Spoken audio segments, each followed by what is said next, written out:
বদনজর সত্য। অনেক মানুষকে দেখবেন অসুস্থ হয়ে যায়। সে অনেক ডাক্তারের কাছে যায়, কিন্তু তারপরও সে ব্যক্তি সুস্থ হয় না। এর কারণ অনেক কিছু হতে পারে, বিশেষ করে বদনজর। বদনজর নিয়ে নবীজি সাল্লাল্লাহু আলাইহি ওয়াসাল্লাম কি বলেছেন, আর কি করে বদনজর থেকে বাঁচবেন। নবীজি সাল্লাল্লাহু আলাইহি ওয়াসাল্লাম বলেছেন, বদনজর মানুষকে কবর পর্যন্ত পৌঁছে দেয় এবং উটকে পাতিলে। রাসূল সাল্লাল্লাহু আলাইহি ওয়াসাল্লাম আরও বলেন, নজর লাগা সত্য, আর কোনো কিছু যদি তাকদীরকে অতিক্রম করত তবে তা বদনজর হতো। আর তোমাদের মধ্যে কাউকে যখন এর জন্য গোসল করতে বলা হয়, তখন সে যেন গোসল করে।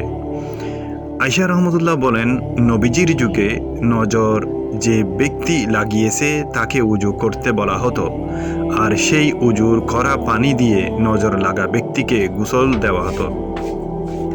নবীজি বলেছেন, সূরা ইখলাস, সূরা নাস, সূরা ফালাক, এই তিনটি সূরা কেউ যদি নিয়মিত পড়ে অবশ্যই তার বদনজর চলে যাবে।